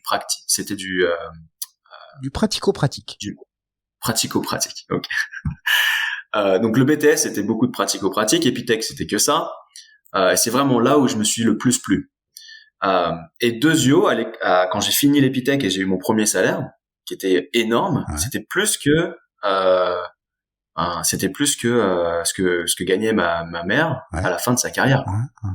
Et en fait, ça a totalement changé entre guillemets mon niveau social, ou en tout cas hypothétiquement. Et en fait, je me suis dit mais on peut faire mieux quoi. On peut faire mieux pour tous les gens qui fitent pas le moule de l'éducation classique où tu dois t'asseoir des heures à écouter quelqu'un passivement et à recracher bêtement les trucs que tu dois apprendre par cœur. Et en plus, ça ne fit pas du tout le monde du travail réel, ou le monde réel en fait, même pas le monde du travail, le monde réel. Une éducation où on te dit si tu parles avec ton voisin c'est tricher, ou si tu parles tout court en fait Julien t'es en retenue encore samedi, ça n'a aucun sens dans le monde du travail, dans le monde tout court. Aujourd'hui, si tu dis à quelqu'un que t'as pas le droit de parler à ton collègue, enfin c'est inimaginable quoi. C'est inimaginable aujourd'hui tout le système il est basé sur la révolution industrielle d'avant, qui était grosso modo on prend les gens de la campagne, on les met dans les villes parce qu'il faut qu'ils aillent travailler à l'usine. Donc tout le monde est assis, on leur apprend à écouter quelqu'un, à écouter des ordres. T'as pas le droit de parler parce que sinon tu vas être moins performant sur les machines, hein. D'accord? Faut que tu fasses des blagues, etc. Et puis pour t'habituer à changer de shift, t'as toujours la sonnerie. La sonnerie. Voilà. Donc, dring, allez, changement de shift. Tu changes de shift, tu changes de classe, tu vas dans la classe d'à côté ou machin, etc. Et en fait, c'est dingue. On apprend aux gens à être des robots dans un monde où on fabrique des robots pour les remplacer. Ça va pas. D'accord? Donc, en fait, il y a beaucoup, beaucoup de choses à changer dans l'éducation. Donc, nous, on s'attaque à un tout petit créneau, avec quelques concepts qui sont quand même généraux, avec le apprendre à apprendre et puis la pratique. Qui est quelque chose quand même qui est beaucoup plus important que d'autres choses. Et tu parlais de shift. À quel moment toi ça shift dans ta tête en mai 2015, il y a un événement particulier, il y a un truc où tu dis allez ça y est on y va. Ouais, en fait si tu veux ça a grossi. On en avait parlé avec un de mes cofondateurs avec qui je faisais beaucoup de projets de side projects qui s'appelle Sylvain. On avait parlé de énormément de cette question d'éducation. Moi, ça me tenait à cœur depuis longtemps. Sûrement aussi parce que j'étais mauvais à l'école et que l'école me le rendait bien, entre guillemets. Il y avait ce clash entre moi et l'éducation. Je me disais, mais c'est pas possible. On peut pas continuer comme ça, quoi. C'est pas possible. Et du coup, en fait, ça, plus le fait, mais après, il faut trouver un marché, quoi.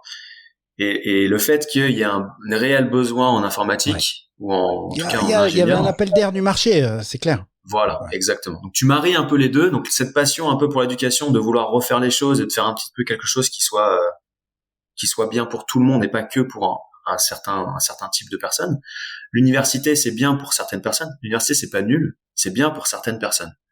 Mais pour d'autres personnes, ça marche pas. Donc c'est là où il faut aller de l'avant et faire quelque chose un peu nouveau pour ces personnes-là. Ouais, puis là où vous avez buzzé aussi, si je me souviens bien, hein, tu m'arrêtes si je dis une bêtise, mais c'est que vous disiez OK, viens chez Holberton, c'est gratuit et en fait, tu nous paieras sur tes premiers salaires.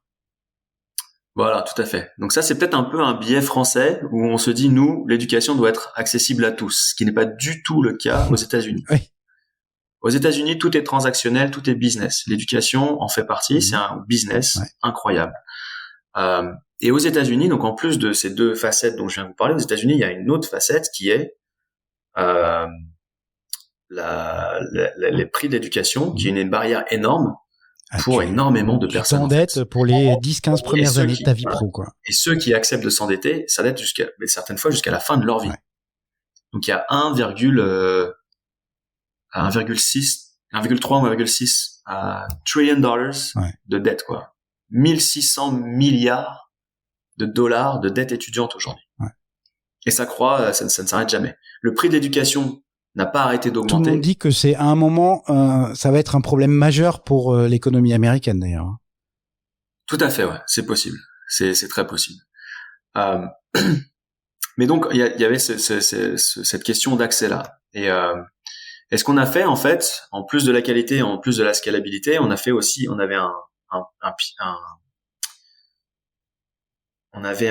une valeur qui était hyper importante, qui était cette accessibilité-là. On voulait que tout le monde puisse avoir accès. Donc là, une for profit, hein, il faut qu'on fasse de l'argent sinon on meurt. Bien sûr. Donc l'idée qu'on a eue, c'était de dire ok, tu payes rien avant, tu payes rien pendant, mais tu payes une partie de ton salaire une fois que tu as trouvé un travail, et que si tu as trouvé un travail. Ce qui est pas mal parce que c'est un deal win-win, hein. Si tu le formes pas bien, il trouvera pas de boulot. Enfin voilà quoi. Ouais. Exactement. Donc l'idée c'était de réaligner l'incentive de l'université avec l'étudiant, puisqu'aujourd'hui c'est tellement un business qu'en fait il y a beaucoup trop d'universités qui sont dans le business d'enroll le maximum de gens possible parce que eux ils touchent leur chèque. Bah ouais. Je parle des États-Unis, c'est très différent pour la France. Là on parle que des États-Unis. Mais comment tu finances les premiers parce qu'il faut bien voilà. Hein. Et c'est là où du coup on a levé un peu d'argent. Et voilà. OK. Et donc ça c'était ça c'est une histoire extraordinaire aussi, donc moi j'étais à Docker, j'étais un exécutif, ouais. Et du coup j'étais au board, donc je connaissais les investisseurs et puis les gens qui étaient là. Mm-hmm. Et du coup le CEO de l'époque, à l'époque on avait changé de CEO, le CEO s'appelait Ben. Il envoie un mail à tout le monde pour dire bon bah Julien s'en va quoi. Et dans la journée, je reçois un texto d'un des VC, mm-hmm. Et il me dit bouge pas, j'arrive. Je dis bah ok. Donc il vient à l'époque j'étais à San Francisco, il vient de Menlo Park. Mm-hmm. Il vient avec sa voiture de Menlo Park et il me dit tiens Julien, voilà un chèque d'1 million, j'investis chez toi. Je dis mais tu veux pas savoir ce que je veux faire? Non, j'investis chez toi, s'il te plaît, prends mon chèque. On ira chercher un 2e million tous les deux, t'inquiète pas. Je dis mais moi je voulais lever que 200 000. C'est insane. Je me dis trust me, you're gonna need it. Et il me tente, et fastueux, il m'offre c'est fou. $1 million pour investir dans la boîte. Et je dis ok. Incroyable. Donc cette personne-là, donc c'est Dan qui travaillait à Trinity Ventures, qui est un super fonds qui avait investi dans Docker. Bah tu m'étonnes, c'est un super fonds. Si tu files $1 million, ça comme. Et donc c'était extraordinaire. Donc il y avait une autre personne, il y avait plusieurs personnes au board de Docker qui étaient investisseurs à Docker. Donc il y avait Jerry Yang aussi, le fondateur de Yahoo. Yes. Donc, on appelle Jerry et il me dit Julien, bah oui tiens, voilà un autre chèque, $1,5 million. Je fais d'accord, ok, bon bah on va chercher 2. Et puis quand t'as Trinity Ventures avec Dan et puis Jerry Yang, pour aller chercher 2 c'est assez facile. Ouais, ça permet d'ouvrir d'autres portes, ouais, en plus, ouais. Ouais, donc à la fin bah, t'as trop d'argent, donc tu es obligé de couper quoi. Et c'est comme ça qu'on a. Alors, spécial dédicace à tous ceux qui galèrent à faire des levées de fonds, à faire des slide decks, tout ce que tu veux. Tout à fait, ouais. Mais après, si tu veux, la galère, on l'a eu avant, parce que moi j'ai travaillé 3 ans à Docker, et c'était pas facile, hein, ouais. Mais c'est le travail que j'avais fait qui était entre guillemets récompensé. Mais ça m'a pas aidé pour le round d'après, hein. Ouais. Ça, par contre, c'était horrible parce que du coup, j'avais pas d'expérience sur un petit round et il a fallu lever plus d'argent. C'était plus difficile. Hein. Tu m'étonnes. C'était pas facile. Hein. Ouais. En série A, je me suis dit, ok, comment on fait? Bah, ça va être facile. Ils vont me donner des chèques. Non, ça marchait pas comme ça. Donc, je me suis pris plein de tollés pour la série A. Énormément de tollés, en partie à cause de ça parce que j'avais ce manque d'expérience. Donc, c'était génial. Ouais, mais t'avais plus peur des avocats déjà. T'avais plus peur des avocats. Ah non, plus du tout. Hein.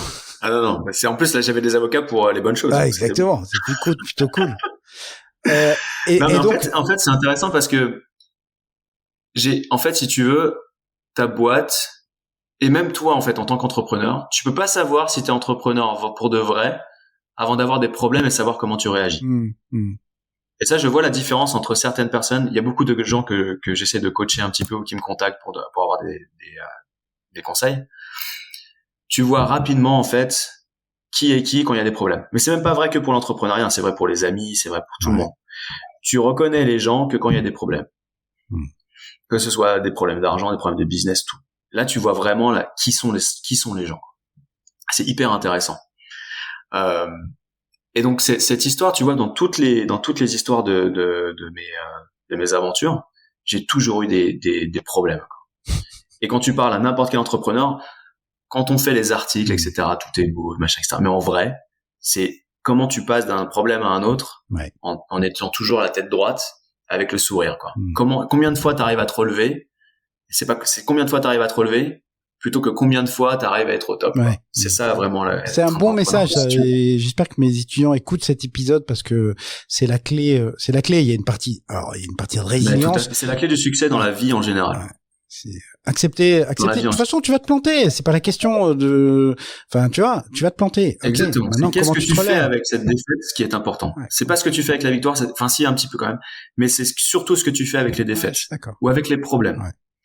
Et comment tu interprètes ces problèmes. Donc, soit tu les interprètes comme c'est la fin, ou alors tu les interprètes comme ok, comment. Enfin, c'est un super challenge entre guillemets. Bon, c'est chiant, hein, tu dors pas, mais bon. Donc, si tu veux, aujourd'hui, notre entreprise, on en a parlé. J'ai eu des monceaux de lettres d'avocats. Des fois, j'avais des lettres d'huissier de, 5 par jour, quoi. C'était la folie. 5, 10 des fois. C'était fou. Moi, j'avais des messages sur mon répondeur de CEO qui m'insultaient. Oh. J'ai un message de threat death, quoi. C'était la folie. Ils me disaient, je vais te tuer. Sur mon, non, mais pour de vrai. Sur mon répondeur, quoi. Je savais même pas comment ils avaient trouvé mon numéro de téléphone.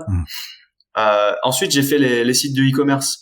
J'ai PayPal qui m'a bloqué, j'ai Google qui m'a bloqué. On faisait tout notre chiffre d'affaires via PayPal au début. Et puis comme on faisait la croissance assez rapide, on a été flagué comme potentiellement fraude. Pendant 3 semaines, j'ai pas pu payer mes fournisseurs, j'ai pas pu me payer. C'était la folie. Ils nous disaient ah non, machin, ceci, cela.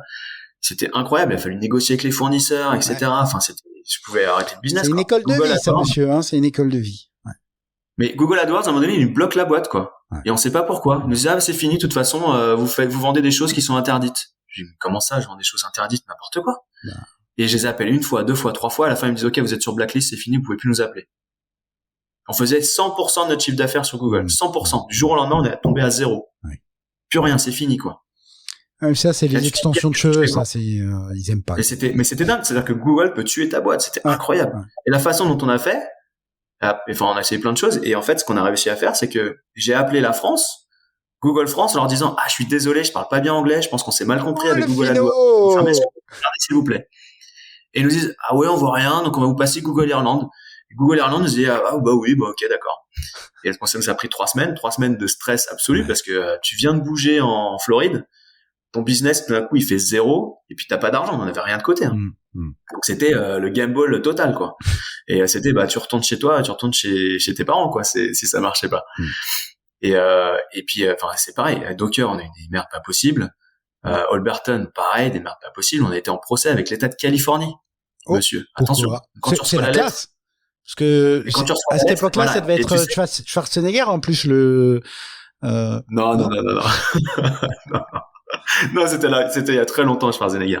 Mais quand j'ai reçu la lettre, en fait, si tu veux, toutes ces petites étapes, bon, c'est un peu stressant quand même. Je vais pas te dire que voilà, il y a pas de problème, je dormais bien. Mais en fait, moi, j'étais prêt à partir au combat avec l'État de Californie. Il y a pas de souci, quoi. Il y a pas de souci, quoi. Ils vous attaquaient pourquoi, l'État de Californie? Alors, ils nous attaquaient. Attends, ils nous ont mis c'était marqué fraude dans la lettre. D'accord. Je dis, mais qu'est-ce que c'est que cette histoire? Normal. Et en fait, l'État de Californie a décidé du jour au lendemain que l'Income Share Agreement, le contrat qu'on avait avec les étudiants, en fait, maintenant, c'était interdit en Californie. Voilà. Ils ont décidé comme ça. Et ils nous ont dit, non, on vous a jamais donné l'autorisation. Je dis, mais si, regardez, il y a la lettre là. Désolé, on s'est trompé. Mais avant attends, parce que c'était en plein Covid. Ouais. Donc alors, ils nous mettent ça, donc il y a marqué fraude sur le site de l'État de Californie, quand même. Holberton. Ouais, c'est pas bon, ça. Donc là, les étudiants, ils disent, mais qu'est-ce que c'est que ce truc, machin, révolution. Nos partenaires, ils disent, mais qu'est-ce que c'est? Je venais de faire une levée de fonds de 20 millions. Oui. Les mecs qui venaient d'arriver, mais Julien, c'est un fraudeur, qu'est-ce que c'est que cette histoire? Et je disais, mais c'était la merde, pas possible. Ouais, nos investisseurs, ils sont extraordinaires, ils nous ont fait confiance jusqu'au bout. Et franchement, j'ai vraiment de la chance d'avoir des super investisseurs. Mais, sur le coup, tu te dis, mais waouh, qu'est-ce qui se passe, quoi? Ouais. Et donc, Covid. Donc, ils nous disent, envoyez-nous les documents. On envoie les documents. Je suis désolé, mais je sais pas ouvrir le zip depuis chez moi parce que je suis pas au bureau. On a dû attendre que les gens reviennent dans leur bureau pour ouvrir le zip, pour pouvoir downloader les documents, pour pouvoir aller. Mais c'était n'importe quoi ça a duré plus d'1 an. Et au final, on a été clair parce qu'il y avait rien, évidemment. Ils nous avaient mis, tous les trucs possibles et imaginables. Tous les trucs possibles et imaginables. On avait vraiment l'impression que Holberton School, c'était une fraude. Incroyable. Et donc, à la fin, on se dit, le truc prend. C'est-à-dire que vous avez les étudiants ils commencent à sortir, etc. Et justement, tu disais, moi ce que j'ai vu, en tout cas cru comprendre, c'est que cette fameuse levée, alors qui a apparemment été compliquée, des 20 millions derrière. Non, celle-ci elle était super facile. J'avais 40 millions sur la table, j'ai dû en laisser 20 sur le côté. C'est la série A qui était compliquée. Okay. La série B c'était très facile. C'est que c'est un peu énervant, hein, ton histoire là, mais bon. Non, mais attends, parce que alors, comment remettre les choses. Attends, j'aimerais bien qu'on parle du contexte quand même, parce que c'est facile, ça veut dire quoi? D'accord. Si tu regardes mon fichier, donc je suis hyper méthodique. Pour faire les levées de fonds, faut être hyper méthodique, donc faut mettre les gens avec qui t'as parlé, tout l'historique, etc. J'ai 300 lignes. J'ai parlé avec 300 fonds. Hein. Ouais, d'accord. Donc c'était facile. Pour au final en retenir 2, 3. Des nouveaux. Ah oui, parce qu'il y a ceux qui ont réinvesti. Ouais, tous les autres ont réinvesti. D'accord. Donc il y avait pas forcément énormément de place, mais il y avait que 3 nouveaux. Ouais. Mais moi sur les 300, j'ai dû me prendre honnêtement 280 noms quoi. Ouais. 280 ton truc c'est nul. Tu vois. Donc et ça quand tu fais une levée de fonds, c'est dur psychologiquement parce que tout le monde te dit que c'est nul. Donc si tu crois pas à ton truc à un moment donné et si tu crois pas à fond, à mort, exactement, et tu vas chercher les fonds partout quoi. Si t'es en France, t'as tendance à aller chercher des fonds en France, il y a rien de mal à ça, hein. Il y a des VC qui sont très bien en France. Mais si ça marche pas en France, tu vas chercher ailleurs quoi. Il y en a plein en Europe, il y en a aux États-Unis, tu vas en Angleterre, tu peux aller chercher des fonds en Afrique, il y a de l'argent partout. Non, donc tu me réponds... quand je dis c'était facile, on a mis 6 mois et aux 6 mois, j'ai eu mes 40 millions là sur les 3 dernières semaines. Ouais. Avant, j'avais rien. Ouais, petit coup de pression quoi. Mais si tu veux lever 40 millions en 6 mois entre guillemets, c'est facile. Ouais. Voilà. D'accord. C'était facile parce qu'on avait 40 millions à la fin. T'es pas obligé de me répondre, mais dans ton capital, t'as des investisseurs français? Oui. Ouais, d'accord. Alors moi, j'ai toujours voulu avoir un petit peu d'investisseurs français. Si j'avais pu, j'en aurais peut-être eu un peu plus. Pour plein de raisons. Mais une des raisons que je trouve importante, c'est qu'en fait, aujourd'hui, tu joues l'avenir un petit peu des pays et des sociétés de ces pays-là sur la quantité de ressources importantes que tu produis. Ouais. Avant, ça pouvait être le pétrole, avant c'était peut-être l'argent. Maintenant, la problématique qu'on a, c'est la formation de talents en ingénieur informatique. Et en fait, qui détient la sauce secrète entre guillemets peut avoir un avantage colossal sur les 30 prochaines années.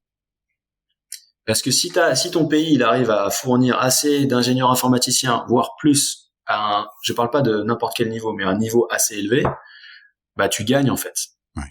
Même s'il y en a plein qui s'en vont, en fait on s'en fiche. Et quelque part c'est bien de partir aussi parce que du coup t'as des relais un peu partout. Tu crées des diasporas.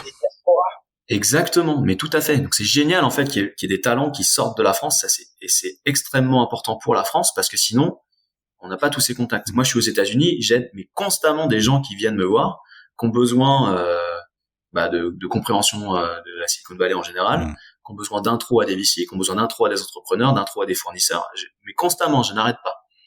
Et des gens comme moi, il y en a plein. Aux États-Unis, en Asie, en Afrique, en Amérique latine, il y en a plein partout. C'est hyper important. Mais grosso modo, pour arrêter de digresser, c'est en fait, si tu veux, c'est un outil stratégique majeur qu'on est en train de produire. Et moi, ça me faisait plaisir que potentiellement, ce soit un petit peu français. Voilà. Donc moi, j'ai des investisseurs français, j'ai des investisseurs des États-Unis, j'ai des investisseurs qui viennent d'Afrique, j'ai des investisseurs qui viennent de l'Amérique latine. Okay. Pourquoi aussi on a fait ce choix-là d'avoir des gens d'un peu partout? Parce que notre échiquier, c'est la planète entière. Ouais. Donc il fallait des gens qui soient un peu spécialisés un peu partout. Ça se voit dans les 33 écoles que vous avez ouvertes, oui. Ouais. C'est-à-dire qu'elles sont il y en a un peu partout. Il y en a partout. Alors doit y en avoir 3 en France aujourd'hui, c'est ça? Ou 2? Il y en a 3 en France aujourd'hui, ouais. Donc il y a dans le Nord, ça c'était les tout premiers. Il y a Paris. Tout à fait. Et le troisième c'est? Je ne sais plus. Ouais, mais t'es trop un CEO international, toi, c'est pour ça. Je checkerai, je mettrai un lien vers alberton.fr, etc. Vous verrez ça. Justement, comment toi, t'as envisagé ce développement, ça s'est fait par opportunité, parce que il y a des gens qui sont venus à vous, ou, tu vois, typiquement, vous avez créé une équipe en France. Ben, moi, j'ai causé avec des gens en France, des Français, des Frenchies en France. Ouais, donc on a toujours eu, non, c'est pas vrai. On a eu, surtout à partir du Covid, on a dit ok, on arrête les locaux, donc on peut avoir des gens d'un peu partout, et on avait des gens, pareil, des employés qui sont un peu partout. Ouais. Moi, ce que je voulais surtout, c'est aussi créer une équipe qui était sur la time zone un petit peu IMIA, parce que avec 9 heures de décalage, c'est très compliqué en fait. Alors, IMIA, Europe, Middle East, Africa. Voilà. Tout à fait. Ouais. Europe, Middle East et Afrique. Donc il fallait avoir ces deux time zones. On est très peu en Asie, donc on n'a pas créé une troisième équipe, ça aurait coûté trop cher, ça n'aurait pas eu de sens. Mais il fallait avoir ces deux pôles-là. Donc on avait un petit peu en Californie et puis un peu plus en France. Le France qui est un marché que je connais bien, puis j'étais content de créer des emplois en France. Mais si tu veux, pour revenir à l'histoire initiale que j'ai commencé il y a un peu 1 heure sur Holberton, on a créé la première école, mais l'idée ça a toujours été de créer quelque chose qu'on puisse partager avec le plus grand nombre. Ouais, c'est le fameux scaler, je me suis noté, revenir sur scaler. Tout à fait. Donc avec cette pédagogie-là, avec ces outils-là, qu'on propose maintenant en marque blanche. Ouais. En fait, on a 33 écoles qui sont avec notre marque, mais 95% de nos étudiants sont via des acteurs qui travaillent en marque blanche, qui ne sont pas labellisés Holberton. Okay. Donc en fait, tout le monde connaît Holberton School parce que c'est la marque, c'est très bien, je suis très fier. C'est une école extraordinaire. C'est ton flagship. Tout à fait. Mais ce que les gens ne savent pas, c'est qu'en fait, notre business, il est 95% ailleurs, quoi. C'est incroyable. Donc c'est tous ces outils-là qu'on a voulu, et c'est pour ça qu'on a créé Holberton avec cette idée que dans tous les cas, ça allait scaler partout dans le monde. Ouais. Attends, je suis en train de faire un calcul parce que 33 c'est 5%. Donc on va faire 33. Non, ça marche pas comme ça parce que t'as des écoles qui sont en ligne, t'as des écoles qui sont physiques, t'as des universités qui utilisent nos produits pour complémenter leurs cours. Donc c'est pas forcément, tu peux pas faire le calcul de cette manière-là. Mais par contre, pour revenir sur Holberton School, je pense que on va en faire le plus gros réseau d'écoles du monde. Pas que d'écoles d'informatique, mais d'écoles du monde. Et puis, je pense que d'ici 5 ans, on sera les plus gros. Tu vois, on évoquait 42, il y en a d'autres d'ailleurs, mais qui vont sur ce modèle-là. J'aurais tendance à dire aussi que comme vous venez de la Silicon Valley.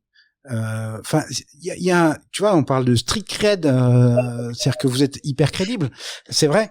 On se dit merde, ils viennent de là, quoi. Ils viennent de là, et je pense que ça aide aussi sur les logiques de développement international. Ouais, je pense que ça aide aussi, ouais. Et ce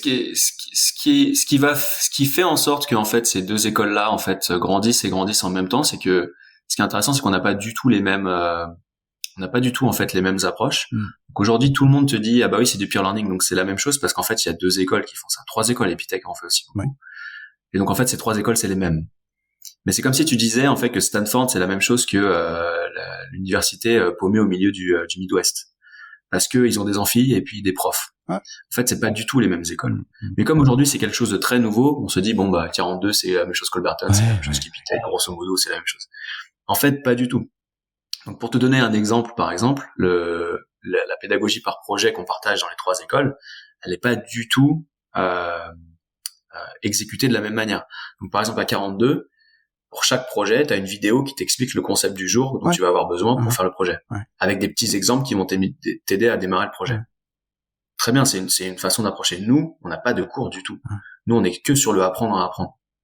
On ne crée pas de cours. On crée des projets qui sont automatiquement reviewed, mais on ne crée pas de cours, on t'apprend à apprendre. Donc tu vois, juste ça en fait, ça fait que les pédagogies sont extrêmement différentes. Et d'un autre côté, de côté business, en fait, on est hyper différencié avec 42 parce que 42 c'est une école qui doit être gratuite. Oui. Donc ça veut dire que les partenaires qui lancent ces écoles-là, pour l'école 42, donne l'argent constamment pour que ça tourne. Et puis ça coûte cher. C'est des millions. Pour avoir regardé le sujet, parce que c'est des millions par école. C'est très très cher. Voilà. Et nous, on attire des gens qui ont besoin de faire de l'argent. parce que sinon il meurt. Ouais. Donc en fait, on n'attire pas forcément les mêmes étudiants, et on n'a pas forcément non plus les mêmes investisseurs entre guillemets pour chaque école. Et en fait, on n'est pas du tout concurrents, enfin quasiment pas. Ouais. Évidemment un petit peu. Non, Quasiment pas. Ouais, oui et non. T'as raison. C'est des philosophies différentes, c'est des philosophies de business différentes. Rien que ça, ça fait que on parle de choses complètement différentes. Mais ce qui est sûr, c'est que cette idée de l'éducation par projet dans laquelle nous on croit, les trois écoles, Epitech, 42 et Holberton School, ouais. En fait, pour moi, c'est le futur. Parce que, mais ça peut changer drastiquement l'éducation pour un paquet de jeunes. Il y a des gens qui travaillent mieux avec la façon classique. Il y a beaucoup de gens qui travailleraient beaucoup mieux et qui poursuivraient leurs études beaucoup plus longtemps et qui accéderaient à des compétences, des niveaux de compétences beaucoup plus hauts si jamais on leur apportait cette façon de faire. Le fait et comme aujourd'hui, le marché, grosso modo, il est vide. C'est un blue ocean pour le project-based learning. C'est pour ça qu'on a la capacité, les trois écoles ont la capacité d'être énormes à l'international. Je comprends aussi pourquoi, parce que l'informatique, on va dire, c'est très déterministe, tu peux le cadrer, etc. Tu penses que ces méthodes-là, avec ces outils-là, tu peux le reproduire sur d'autres types de savoirs? Je pense que chaque type de savoir aura et chaque type aussi d'âge a besoin de focus un peu différent et une analyse forcément différente. Maintenant, la façon de faire les choses basées sur le projet et sur la pratique, je pense que ça, c'est universel. On a des écoles au Canada qui font du droit. Rien à voir avec l'informatique. Ouais. Et en fait, ce qu'ils font, c'est que les étudiants, ils apprennent chez eux, et après, ils font tous des projets ensemble en amphi avec le prof. Ok. Et ces étudiants-là, dans les concours inter-écoles d'avocats, c'est eux qui gagnent tout le temps. Okay. Parce qu'ils font la pratique beaucoup plus que d'autres, en fait. Ouais. Et en fait, ça, on pourrait le répliquer sur plein de choses. Le développement de l'esprit critique aussi, c'est quelque chose qui est hyper important, qui devrait être un peu plus prononcé, je pense, dans les petites classes. Le fait que le monde est changé, il faut qu'on arrive à changer l'éducation. Quand tu regardes le collège et le lycée, les étudiants, ils travaillent quand même énormément d'heures. Oui. Et on pourrait imaginer qu'il y ait un petit peu moins de focus sur, je sais pas, peut-être un petit peu les maths avancées. Tu vois, les intégrales, moi, j'en ai jamais eu besoin. Je sais pas que c'est pas toi bien. Non plus. Ah bah d'accord. Mais tu vois, juste avec quelque chose d'un peu plus concret, ou reformuler certains cours, tu vois, par exemple, et n'importe quel field, matière, pardon. Donc je sais pas, tu regardes l'économie. Donc là, on a des petits cours d'éco, je me souviens en terminale, je crois, ou même en première et terminale. Au lieu d'avoir un cours de trucs par cœur, oui, économie c'est ça, tu dis non, ok, faites un projet et puis parlez-moi de ce sujet-là.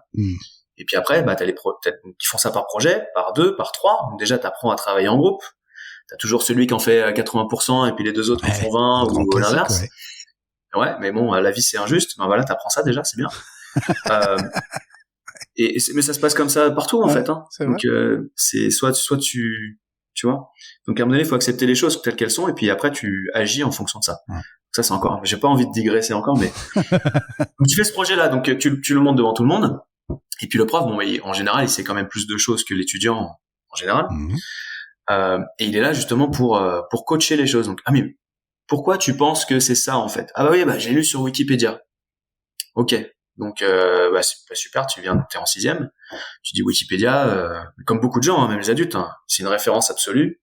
Si c'est marqué sur Wikipédia, c'est vrai. On va faire une petite pratique, on va changer Wikipédia ensemble. Hop.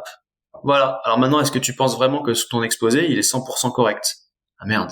Donc, peut-être la prochaine fois, tu checkes avec une autre source pour recouper les informations. Ça me fait penser à un truc. On parlait de différenciation. Typiquement, dans mon souvenir, chez Holberton, tu peux avoir des coachs versus d'autres approches où t'es quand même complètement livré à toi-même, où il n'y a pas de prof du tout, il y a rien du tout, tout est full online.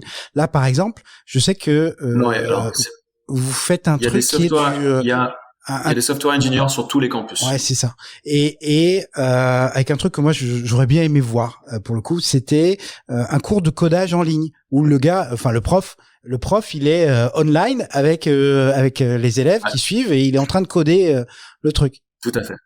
Ouais. Donc tu vois, on fait des bah en fait à la fin des projets, quand ils sont corrigés, qu'il y a déjà eu les notes. Ouais.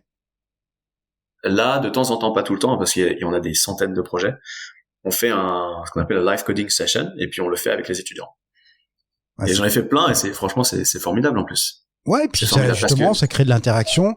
Avec un autre truc, alors attends, est-ce que c'est, je veux pas dire de bêtises, mais est-ce qu'il n'y a pas un truc où tous les matins, vous leur demandez de prendre la parole?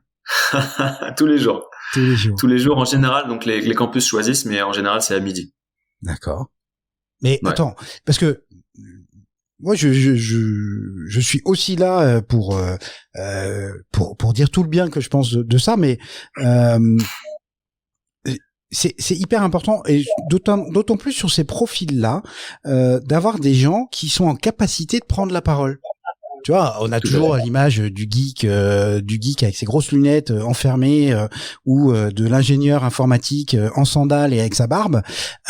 Mais si t'as un gars qui a pris l'habitude de prendre la parole en public, qui sait donc expliquer et expliquer des idées un peu complexes, bah, ça change tout. Tout à fait. Donc ça, c'est la partie soft skills sur laquelle on travaille aussi beaucoup à Wolverton et qui fait quelque part, c'est quelque chose de très différent aussi de ce que tu vas retrouver dans d'autres écoles comme Epitech ou 42, où on travaille beaucoup sur l'expression à la fois écrite et orale. Tu vois, c'est exactement ce que... C'est pas 80% du programme, évidemment, mais on fait en sorte que les gens, en fait, ils aient parlé 1, 2, 3, 4 fois durant l'année, devant tout le monde sur un sujet de leur choix. Et ça dure pas longtemps, ça dure 5 minutes, mais en fait, il y a une énorme différence entre quelqu'un qui a jamais pris la parole et une personne qui l'a pris 5 fois. Ouais. Et ça leur donne confiance, et cette aisance en fait oratoire, elle est hyper importante parce que dans le monde du travail, il faut savoir faire, mais aussi faire savoir. Tu sais, c'est ce que tu disais sur ton expérience chez Wengo, c'est-à-dire qu'à un moment, tu as pu parler avec tout le monde parce que tu avais ces compétences techniques, mais en fait, tu avais aussi la capacité à communiquer. Tu vois, tu étais un communicant, tu étais le mouton à 5 pattes, quoi. Alors chez OneGo, je sais pas si j'étais très bon communicant encore. Je me suis amélioré. C'est un long chemin, monsieur. Ouais. Mais ce qui est sûr, c'est que parler avec des ingénieurs informaticiens, ça je savais faire. Eh ben ouais. Ben oui, mais c'est pas un bon geek avec des lunettes. Maintenant, je porte des lentilles, mais moi aussi j'avais mes lunettes. Bon, je merci beaucoup Julien du temps que tu nous consacres. Je vais pas t'en prendre plus parce qu'en plus toi ton vendredi là il est en train de commencer hein. Le mien il est en train de finir mais le tien il est en train de commencer. Donc voilà, t'as pas fini ta semaine. Non, mais j'ai commencé à 7h du matin. Hein. Ouais, mais t'as un truc tu t'es mis en mode morning routine et trucs comme ça, développement personnel ou pas? Développement personnel, c'est-à-dire je sais pas, tu vois, à la californienne quoi. Tu te fais un morning routine, non? Non, pas du tout. Ouais. Non, là c'est le côté californien de ce côté-là, c'est pas, ça me correspond pas du tout. Moi, je suis toujours dans. Là, j'ai changé, je fais plus de MMA maintenant, je fais du jiu-jitsu brésilien et ça me permet de me défouler, ça me fait du bien.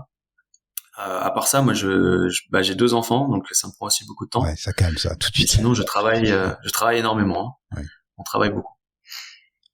Justement, tiens, pour les wannabe entrepreneurs, un Julien, ça travaille combien d'heures par semaine? Alors, je vais te donner une réponse, mais je vais quand même commenter parce que moi, je dois travailler quasiment tous les jours.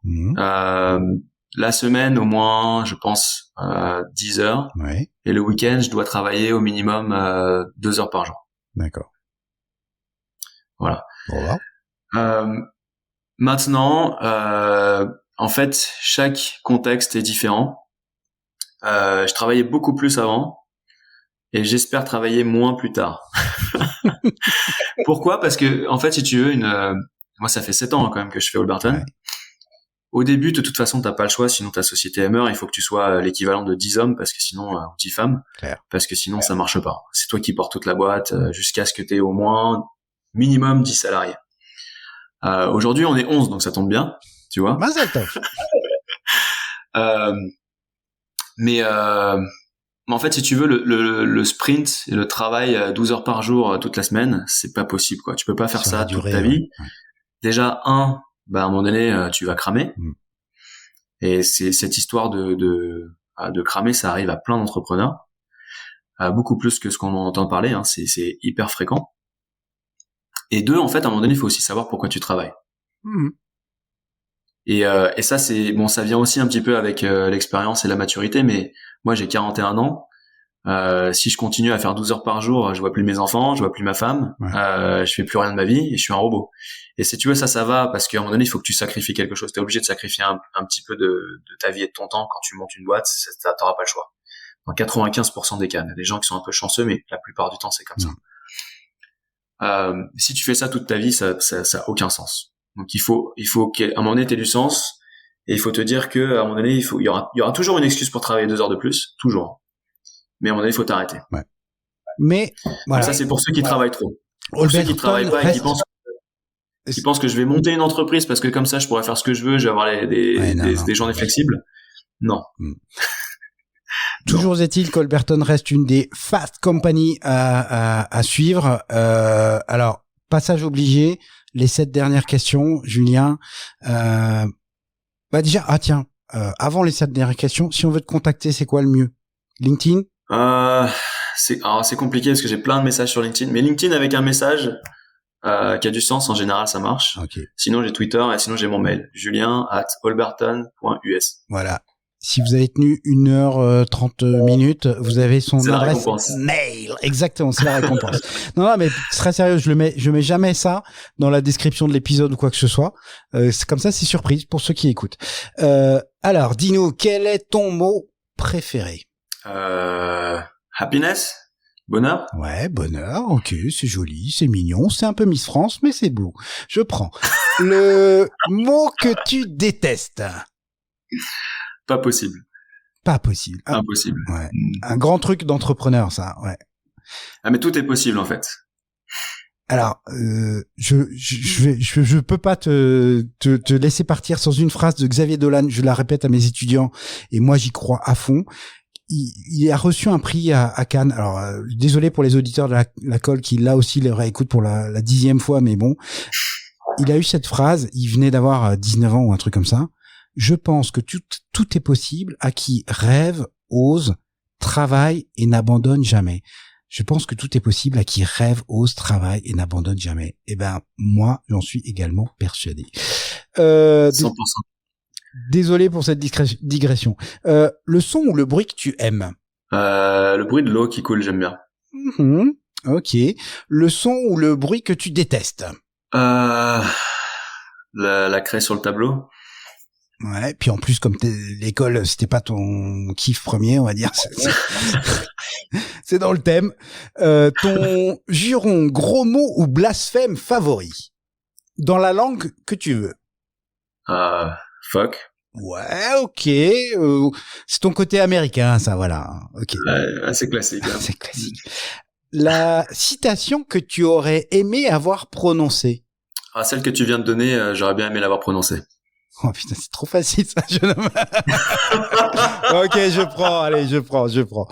Si Dieu existe, qu'aimerais-tu, après ta mort, l'entendre te dire? C'est une bonne question. Peut-être quelque chose comme j'ai merdé à laisser toutes les maladies et toutes les misères du monde s'accomplir. Ouais. C'est qu'il s'excuserait auprès de toi, quoi. Et puis il changerait du coup. D'accord. Okay. C'est pas une excuse en fait, c'est plutôt l'action qui irait derrière. Ok. Alors pour tous ceux qui se poseraient la question et qui seraient pas des aficionados de la colle, toutes ces questions viennent du questionnaire que Bernard Pivot posait à la fin d'Apostrophe à tous ses invités. Voilà. Encore un grand merci Julien pour ce temps. Je trouve le projet génial. Qu'est-ce qu'on peut souhaiter à Holberton et à Julien peut-être en particulier? Écoute, à Holberton, ce qu'on peut souhaiter, c'est que on continue de changer de plus en plus de vies dans le monde. Aujourd'hui, on est bien parti. Rien que cette année, on a fait 60 000 étudiants. Et moi, mon rêve, c'est de faire entre 1 et 5 millions d'ici 2030. Si on arrive à faire ça, je serais très heureux. D'accord. Et pour moi, que mes enfants, ma femme et moi-même, on reste en bonne santé, qu'on soit heureux de se lever le matin pour faire des choses extraordinaires. Ok. Écoute, on se laisse là-dessus. Un grand merci, Julien. Si je passe par San Francisco, je te passe un coup de fil. Avec plaisir. Et à très vite. Bye bye. Bye. Bravo, vous avez tenu jusque-là. Merci de votre écoute. Si vous avez aimé cet épisode, partagez-le sur les réseaux sociaux, allez mettre 5 étoiles et des commentaires sur les plateformes de podcast. Abonnez-vous à notre newsletter. Et dans tous les cas, à très bientôt pour un prochain épisode de La Colle. Et n'oubliez pas, tout est possible à qui rêve, ose, travaille et n'abandonne jamais.